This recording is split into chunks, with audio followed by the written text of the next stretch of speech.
नमस्कार दोस्तों, आप सभी का स्वागत करता हूं इस चैनल में। दोस्तों, यदि आप भी कंपटीशन एग्जाम की तैयारी करते हैं तो इस चैनल को सब्सक्राइब करिएगा। दोस्तों, जो 1 अप्रैल को बीएड वर्सेस बीटीसी का सुप्रीम कोर्ट में जो मामला चल रहा है उसका सुनवाई होना है। ये जब से स्टार्ट हुआ है तब से लगातार, चाहे डीएड वाले अभ्यर्थी हो चाहे बीएड वाले अभ्यर्थी हो, लगातार इस विषय में बने हुए हैं और लगातार जानकारी इकट्ठा कर रहे हैं। इसी बीच बहुत बड़ा इन्फॉर्मेशन और निकल के आया है, वो है एनसीटीई से। एनसीटीई ने आरटीआई का रिप्लाई करते हुए ये बताया है कि ब्रिज कोर्स हुआ था, और ब्रिज कोर्स हुआ था इसके बारे में सारे जानकारी ये आप स्क्रीन में देख रहे होंगे।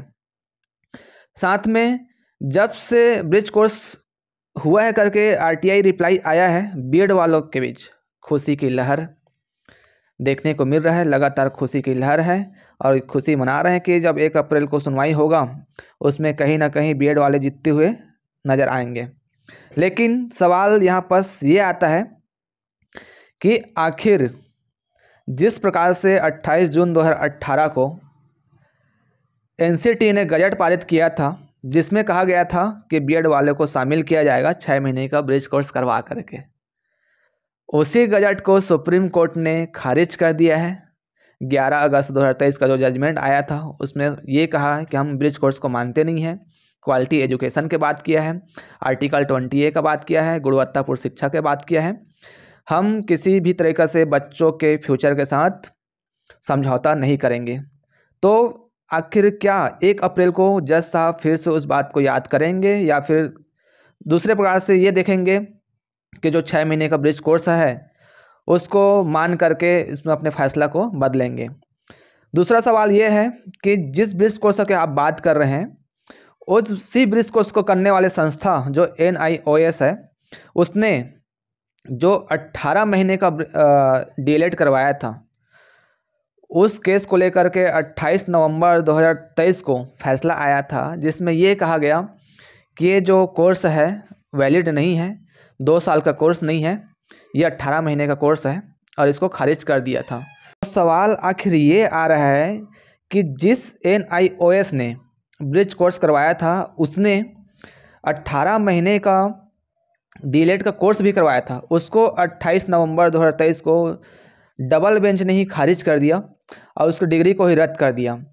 और सवाल दूसरा ये है कि जिस गजट के बदौलत ब्रिज कोर्स करवा रहे थे उस गजट को ही रद्द कर दिया, तो क्या फिर से इस गजट को फिर से सुनेंगे और उसको अपना फैसला चेंज करेंगे? इस पर भी सवाल खड़ा हो रहा है। रही बात अब इस पर जो 1 अप्रैल को जो सुनवाई होने वाला है उसमें दोनों पक्ष से, चाहे डीएड हो चाहे बीएड हो, दोनों पक्ष से मोस्ट सीनियर एडवोकेट आर्ग्यूमेंट करने आ रहे हैं। और उस बीच देखने को ये मिलेगा कि बहुत बड़ा आर्गुमेंट देखने को मिलेगा जैसे 11 अगस्त 2023 को हुआ था। जिस प्रकार से 11 अगस्त 2023 को जो जजमेंट आया उससे पहले इतना बेहतरीन तरह से आर्गुमेंट हुआ था दोनों पक्ष से, वैसी आर्गुमेंट इस बार भी होते हुए नज़र आ रहे हैं।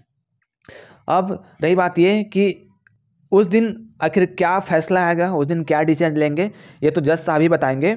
लेकिन ब्रिज कोर्स का सवाल है तो ब्रिज कोर्स के सवाल का जवाब मैं तो यही देना चाहूँगा। मैं जज नहीं हूँ, आपस जज ही फैसला सुनाएंगे, लेकिन मुझे ऐसा लग रहा है कि यदि ब्रिज कोर्स को अलाउ करेंगे तो फिर उस गजट का क्या होगा, उस पर भी सवाल खड़ा होगा। और यदि ब्रिज कोर्स अलाउ भी करेंगे तो क्या जिस योग्यताधारी व्यक्ति अभी अपॉइंटमेंट नहीं हुए हैं उसने केस लगाया था तो सब्जेक्ट टू आउटकम रखने का फिर मतलब क्या हो जाएगा, इस पर भी सवाल खड़ा होना है। तो देखने की बात यह है कि उस दिन आखिर क्या हुआ।